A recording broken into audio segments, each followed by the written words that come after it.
12वां दिन। युधिष्ठिर को जीवित पकड़ने की चेष्टा के विफल हो जाने पर अंत में यही निश्चय किया गया कि अर्जुन को युद्ध के लिए ललकारा जाए और लड़ते लड़ते उसे युधिष्ठिर से दूर हटाकर ले जाया जाए। युद्ध का 12वां दिन था। बहुत ही भयानक युद्ध हो रहा था। आचार्य द्रोण ने युधिष्ठिर को जीवित पकड़ने की कई बार चेष्टा की पर असफल रहे। भगदत्त के हाथी ने भीमसेन को मार दिया। यह शोर सुनकर युधिष्ठिर ने भी विश्वास कर लिया कि भीमसेन सचमुच मारा गया होगा। यह सोचकर उन्होंने अपने वीरों को आज्ञा दी कि वे भगदत्त पर हमला करें। इधर युधिष्ठिर द्वारा भेजी गई कुमुक आ पहुंची थी और वृद्ध भगदत्त को चारों तरफ से पांडवों और वीरों ने घेर लिया था। उधर दूर अर्जुन संसप्तकों से लड़ रहा था। अर्जुन के पहुंचते ही पांडवों की सेना ने नया उत्साह आ गया। हाथी पर सवार भगदत्त ने अर्जुन और कृष्ण दोनों पर ही हमला कर दिया। भगदत्त ने एक तोमर अर्जुन पर चलाया। तोमर अर्जुन के मुकुट पर जा लगा, जिससे अर्जुन बड़ा क्रोधित हुआ। उसने अपना मुकुट संभाल कर रख लिया और बोला, भगदत्त, अब इस संसार को अंतिम बार देख लो।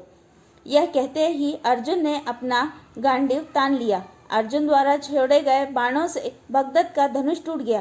तरकश का भी यही हाल हुआ। अर्जुन ने भगदत्त के मर्म स्थानों पर बाण चलाकर उसे छेद डाला। उसके बाद अर्जुन के तेज बाणों ने भगदत्त की आंखों के ऊपर बंधी हुई रेशम की पट्टी काट दी, जो उसकी आंखों के ऊपर लटक आने वाली चमड़ी को ऊपर उठाए रखती थी। इससे भगदत्त की आंखें बंद हो गई। उसे कुछ भी दिखाई न दिया। वह अंधेरे में मानो विलीन हो गया था। थोड़ी ही देर बाद एक और पेने बाण ने उसकी छाती भेद डाली। भगदत्त को गिरते हुए देखकर कौरवों की सेना में भय मच गया। वह तितर बितर हो गई। किंतु शकुनी के दो भाई वृषत और अचक तब भी विचलित न हुए, जमकर लड़ते रहे। उन दोनों वीरों ने अर्जुन पर आगे और पीछे से बाणों की वर्षा करके खूब परेशान किया। अर्जुन ने थोड़ी देर बाद उन दोनों के रथों को तहस नहस कर दिया और उनकी सेनाओं पर भी भयानक बाण वर्षा की।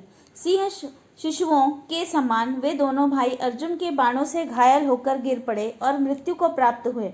अपने अनुपम वीर भाइयों के मारे जाने पर शकुनी के क्रोध और क्षोभ की सीमा न रही। उसने युद्ध शुरू कर दिया और उन सब उपायों से काम लिया जिनमें उसे कुशलता प्राप्त थी, परंतु अर्जुन ने उसके एक एक अस्त्र को अपनी जवाबी अस्त्रों से काट डाला। अंत में अर्जुन के बाणों से शकुनी ऐसा आहत हुआ कि उसे युद्ध क्षेत्र से हट जाना पड़ा। इसके बाद तो पांडवों की सेना द्रोणाचार्य की सेना पर टूट पड़ी। असंख्य वीर खेत रहे। खून की नदियां बहने लगी। थोड़ी देर बाद सूर्य अस्त हुआ। अपनी सेना का यह हाल देखकर द्रोणाचार्य ने लड़ाई बंद कर दी। दोनों पक्षों की सेनाएं अपने अपने डेरों को चल दी और इस प्रकार 12वें दिन का युद्ध समाप्त हुआ। धन्यवाद।